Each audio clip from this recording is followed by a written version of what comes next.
கண்மணி அன்புடன் அடுத்த வர எபிசோடில் பார்த்திங்க அப்படின்னா அன்போட அக்காவும் அண்ணியும் பார்த்திங்க அப்படின்னா பிளான் பண்ணி இந்த கண்மணியை வீட்டை விட்டு வெளியே அனுப்புகிறேன்னு சொல்லிட்டு ஒரு மோசமான பிளான் பண்ணி மாட்டிப்பாங்க வெண்ணிலா கிட்ட. ஸோ பார்த்திங்க அப்படின்னா அவங்க வந்து கண்மணியோட எக்ஸ் லவர் தான் அவங்க அப்படின்னு நினச்சிக்கிட்டு பணம் கொடுக்குறேன், நீ வந்து இந்த மாதிரி ஃபங்க்ஷன் முன்னாடி கண்மணியை அசிங்கப்படுத்து, அப்போ தான் வீட்டை விட்டு வெளியே போவான்னு சொல்லிட்டு அந்த பையனை கூட்டிகிட்டு வந்துடுவாங்க.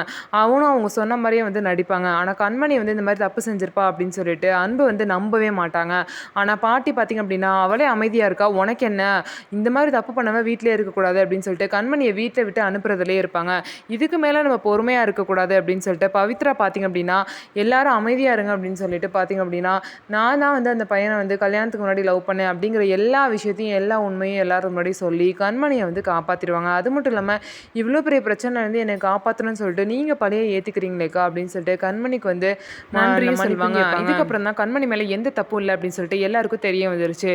இந்த மாதிரி ஒரு மோசமான பிளானை பண்ணி வச்சிருக்கீங்க அப்படின்னு சொல்லிட்டு வெண்ணிலா பார்த்தீங்கன்னா அன்போட அக்காவையும் அண்ணியும் திட்டுவாங்க. இனிமேல் தயவு செய்து நீங்கள் எனக்காக எதுவுமே செய்ய வேணாம், எதுவாக இருந்தாலும் நானே பார்த்துக்கிறேன்னு சொல்லிட்டு அவங்கள திட்டிட்டு போயிடுவாங்க. ஸோ இதுக்கப்புறம் என்ன நடக்க போகுதுன்னு சொல்லிட்டு வெயிட் பண்ணி பார்க்கலாம். நம்ம வீடியோ உங்களுக்கு பிடிச்சிருந்தா நம்ம வீடியோவை லைக் பண்ணிக்கோங்க, மறக்காமல் நம்மளோட சேனலை சப்ஸ்கிரைப் பண்ணிவிட்டு பாருங்கள்.